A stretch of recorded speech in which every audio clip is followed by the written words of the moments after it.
Paz do Senhor, gente. Hoje a aula é comigo e a gente vai estudar um pouquinho sobre o rei Josias, tá? Vamos lá. Rei Josias é filho de Amon.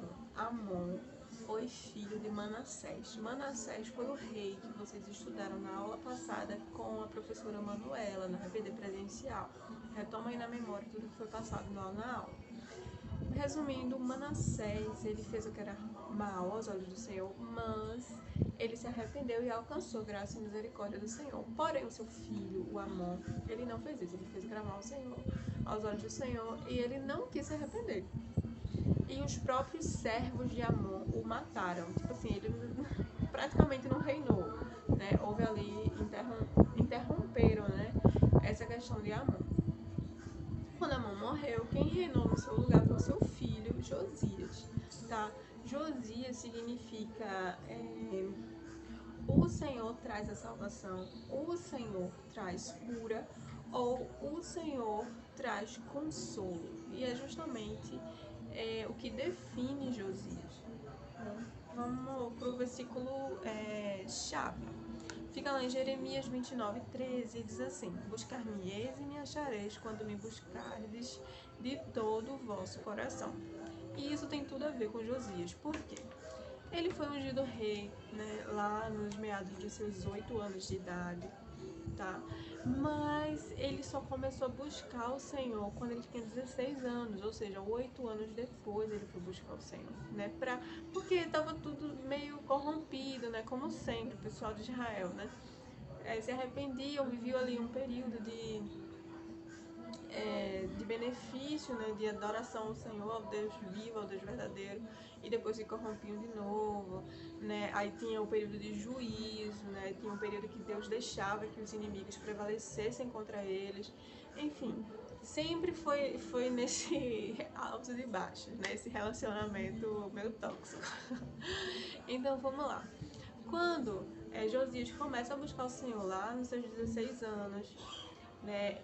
E aí o Senhor vai, né, dando estratégias para ele e tal, durante 4 anos. Ele só foi conseguir mudar a sua realidade quando ele fez 20 anos. Aí ele se revoltou, levantou do trono e destruiu todos os altares aos deuses estranhos. Só um detalhe, adivinha quem construiu esses altares? Salomão. Salomão foi o filho de Davi, né? E Davi foi o homem segundo o coração do Senhor. Salomão foi o homem mais sábio, né? Porque o Senhor mesmo disse, não haverá um homem mais sábio que você, né? E tal. Mas aí ele, como ele tinha muitas mulheres para agradar essas mulheres, ele acabava se envolvendo com os deuses dessas mulheres. E aí, sabe como é, né? Bagaceira. E aí, quando Josias fez os seus 20 anos, ele meio que se revoltou e quis mudar a sua realidade, né? Ele não só mudou, Josias foi rei de Judá, tá? Lembra Reino do Sul, Reino do Norte. Reino do Norte é a casa de Israel, Reino do Sul é a casa de Judá, tá? Ou Reino de Judá, tanto faz, casa ou reino é a mesma coisa. Então, vamos lá. Quando Josias começa, né, a modificar sua realidade, ele quebra todas as imagens, destrói todos os templos que construíram, que estavam adorando. E quem estava adorando lá, ele mandava queimar os seus ossos ali mesmo, para todo mundo ver que não era para se prostituir daquela forma, prostituir em relação à religião, tá? Tô falando a palavra de fato prostituição como algo sexual também existia naquela época, né? Mas aqui eu tô trazendo a questão da prostituição, né, dos princípios, né, de tudo aquilo que Deus queria, né, e estava ensinando ali a Israel. Israel fala o povo de Israel, né? Então vamos lá. Aí ele não só modificou a realidade de Judá, mas como de Jerusalém e algumas cidades também. Ele conseguiu fazer essas mudanças, né? Ele foi bem radical, assim, foi, queimava, quebrava e tá tudo certo.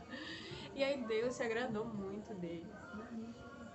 E aí uma das estratégias dele também foi reformar o templo, né? Porque além de construir outros altares, as pessoas traziam coisas idólatras para dentro do próprio templo do Deus vivo, né? A maior loucura. Então ele reparou o templo, como a maioria dos reis, né? Que foram que quiseram agradar o Senhor depois, foi lá, tirou as coisas que eram idólatras, coisas que eram relacionadas a outros deuses. E ok, restaurou o templo. E voltaram a ler o livro da lei para o povo, né?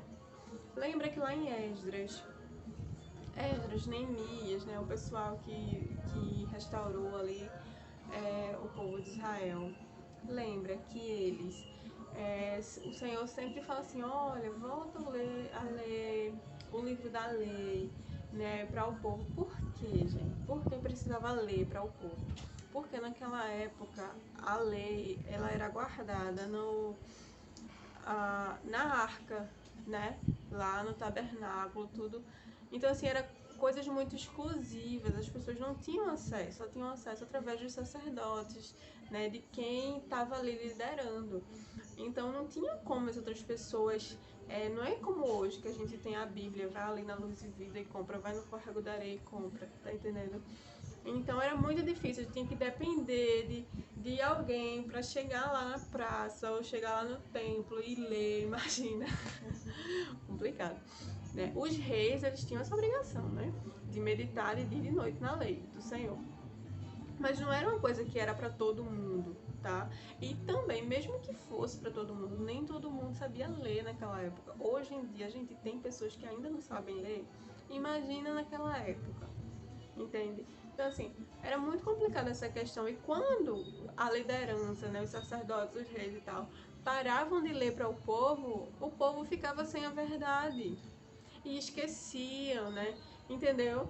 E aí ia nascendo gente e a geração ia mudando e as coisas iam se perdendo, tá entendendo? Então era muito complicado isso, por isso que o Senhor sempre disse, olha, leia a lei, medita na lei, não sei o quê, porque naquela época era muito mais difícil. Hoje a gente tem, né, esse contato muito mais próximo, né, até no nosso celular, no computador, onde a gente quiser a gente encontra a Bíblia e a gente não procura. Imagina naquela época que eles até tinham uma desculpa, né? Ah, porque eu não tenho, né? Que tipo, eu não tenho, e também eu também não sei ler, né? Tá entendendo? Então, uma coisa que ele voltou a fazer foi ler, né, a palavra ali para o povo de Israel, para que eles encontrassem, né, o conserto do Senhor.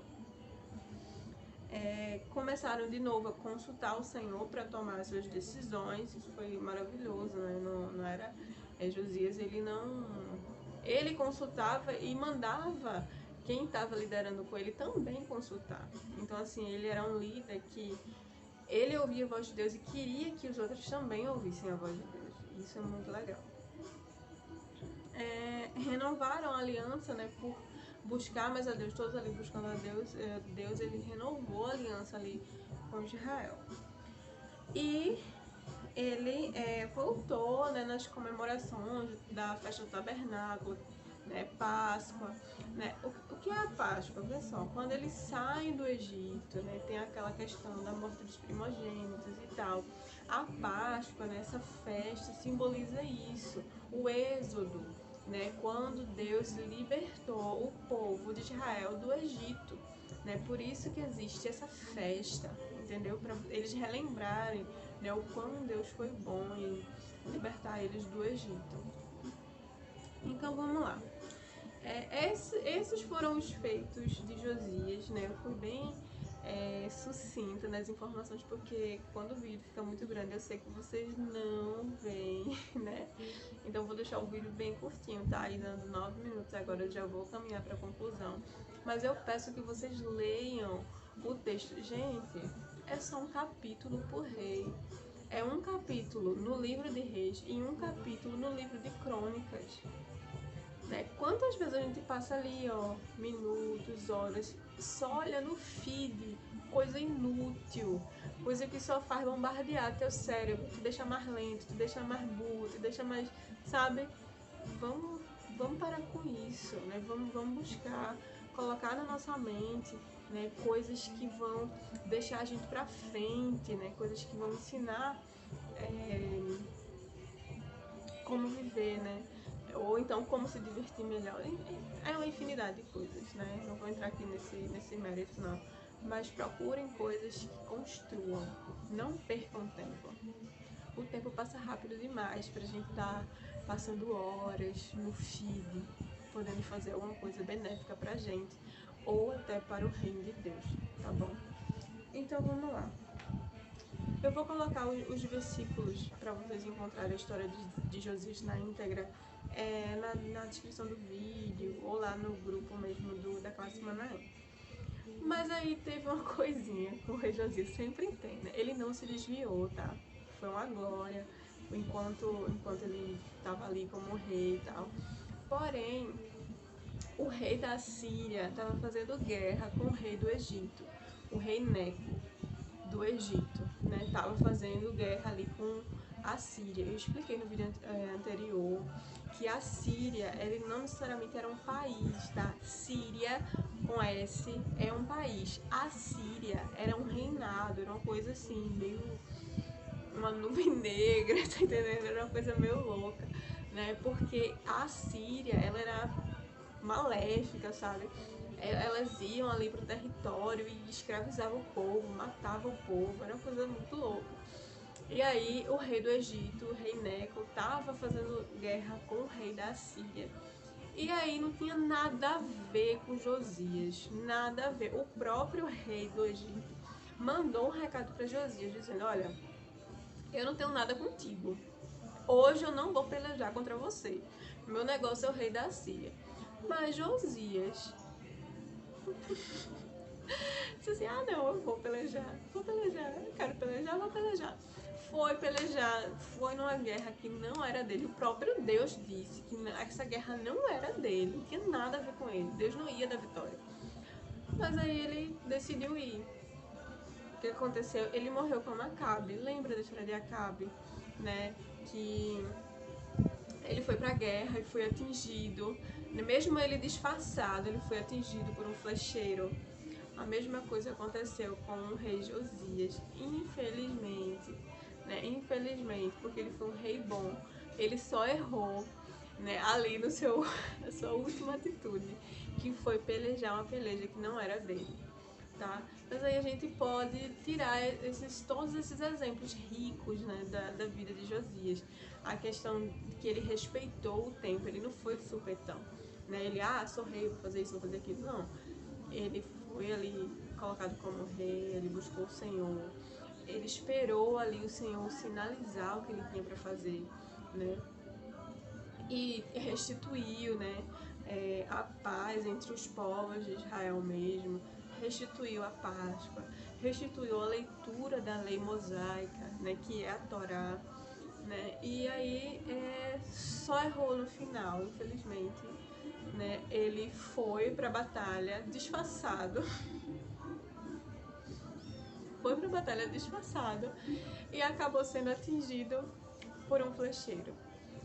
Aí da história de Josias, né? Vamos refletir sobre isso, sobre a obediência, sobre o tempo de espera, né? Sobre a importância de buscar ao Senhor para tudo na nossa vida, em não se desesperar porque a gente acha que é o tempo de tal coisa ou o tempo daquilo. Não. Quem diz o tempo é o Senhor quando a gente está preparado para aquilo, tá bom? Um beijo e até a próxima aula.